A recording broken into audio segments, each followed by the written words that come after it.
मुख्यमंत्री योगी आदित्यनाथ लखनऊ से संबोधित कर रहे हैं, उन्हें सुनते हैं।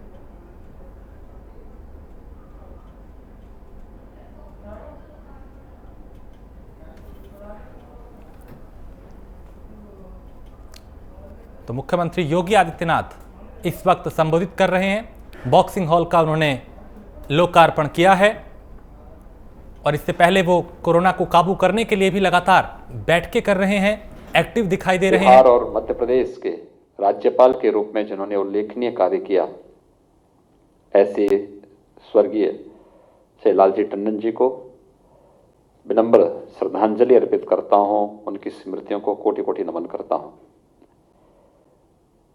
मुझे प्रसन्नता है कि आज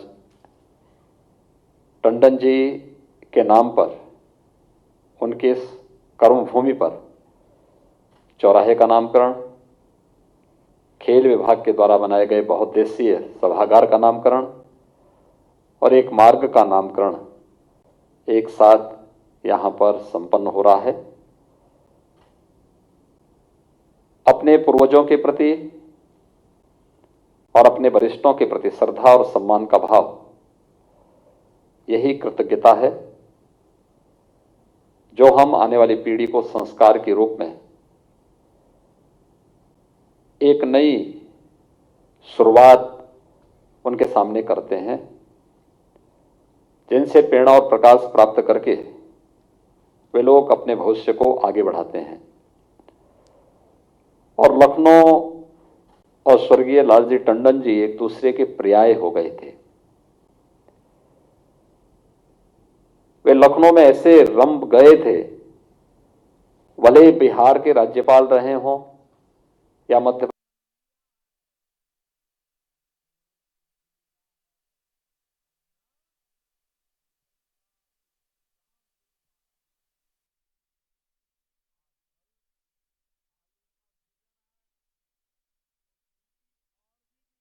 जनकपुर से सीधे पटना गए। मैं रात्रि में पटना राजभवन में ही रुका था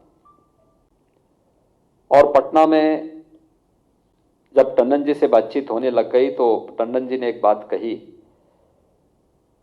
कि मुझे लखनऊ के बाहर अच्छा लगता नहीं है, लेकिन मैं रह रहा हूं।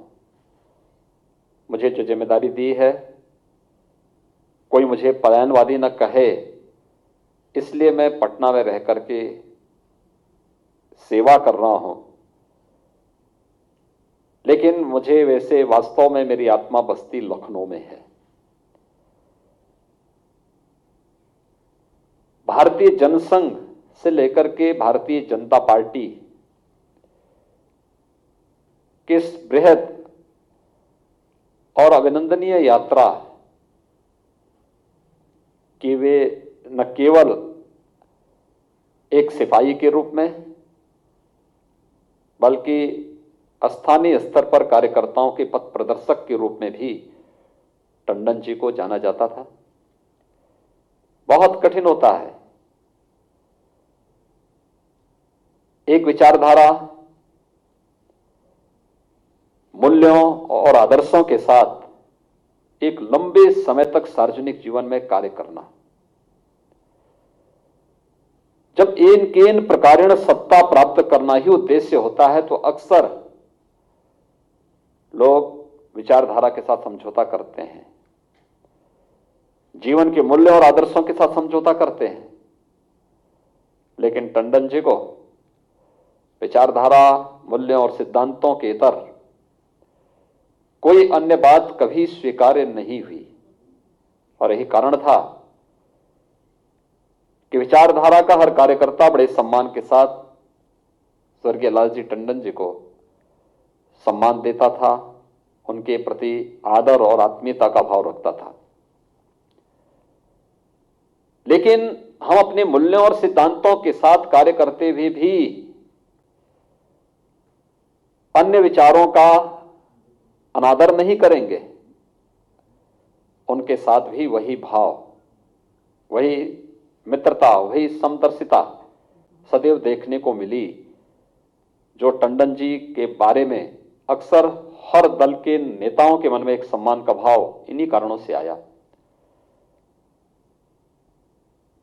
उनके देहावसान के कुछ माह पूर्व हम लोगों ने लखनऊ में महामहिम उपराष्ट्रपति जी के अध्यक्षता में टंडन जी की एक पुस्तक अनकहा लखनऊ का विमोचन के कार्यक्रम में सहभागी होने का अवसर हमें प्राप्त हुआ था। आपने देखा होगा लखनऊ के बारे में अपनी पुस्तक में अपनी लेखनी के माध्यम से जिन बातों को उन्होंने उद्धृत किया, अगर कहें तो टंडन जी स्वयं में एक चलता फिरता पुस्तकालय था लखनऊ का। लखनऊ की हर छोटी बड़ी बातों के बारे में उनकी जानकारी ली जा सकती थी, देखा जा सकता था।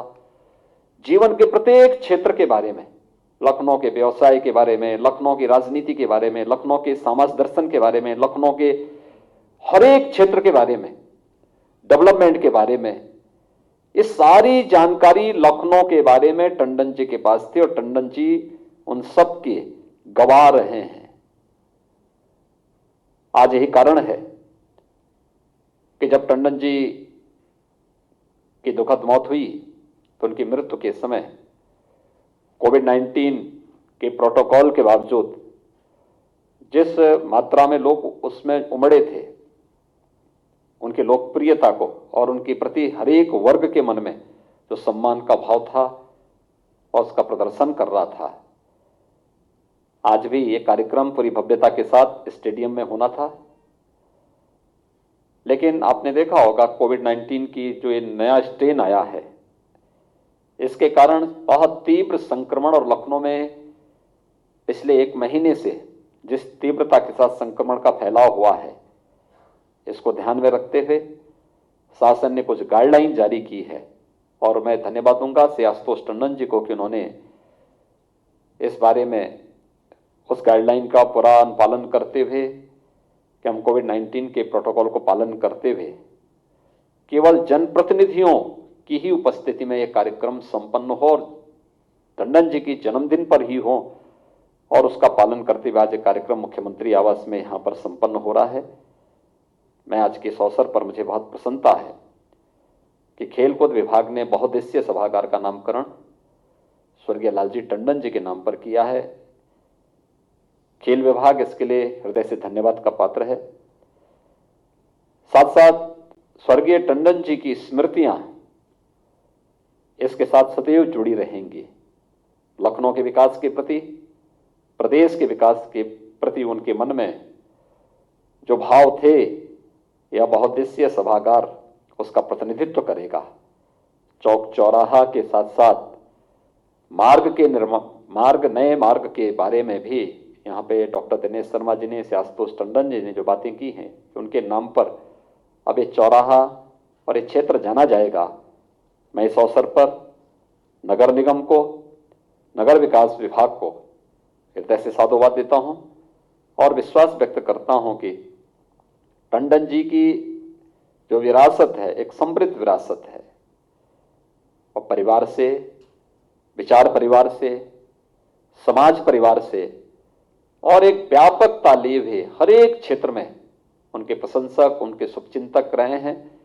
आज उनकी जयंती के इस अवसर पर कोविड-19 के पूरे प्रोटोकॉल का पालन करते हुए कार्यक्रम यहाँ पर संपन्न हुआ है। मैं इस अवसर पर उनके परिवार के सभी सदस्यों को, उनके मित्रों, उनके शुभचिंतकों को स्वर्गीय टंडन जी के नाम से इन 3 संस्थाओं का नामकरण होने, बहुउद्देशीय सभागार, चौराहा का नामकरण और सड़क के नामकरण के लिए हृदय से बधाई देता हूं। स्वर्गीय लालजी टंडन जी को विनम्र श्रद्धांजलि अर्पित करता हूं और विश्वास व्यक्त करता हूं कि उनकी प्रेरणाएं निरंतर हर कार्यकर्ता को आगे बढ़ने के लिए प्रेरित करेगी। हर लखनऊ वासियों को लखनऊ के विकास के लिए, उल्लेखनीय विकास को आगे बढ़ाने के लिए उनका योगदान प्राप्त होता रहेगा। आप सबके प्रति मेरी शुभकामनाएं। धन्यवाद। जय हिंद।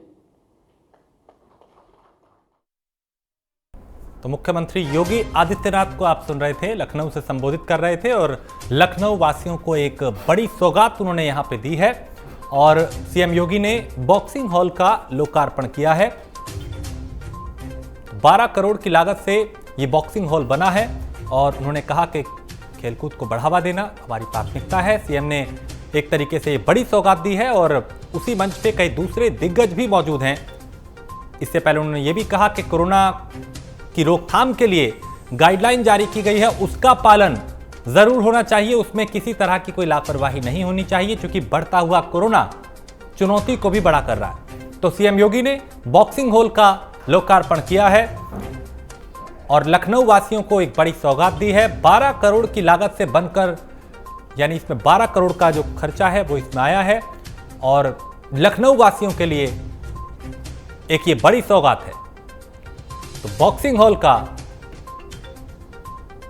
लोकार्पण मुख्यमंत्री योगी आदित्यनाथ ने किया और कई बातों का जिक्र किया और बताया कि मौजूदा वक्त में किस तरह की चुनौतियां हैं, कैसे उससे पार पाया जा रहा है।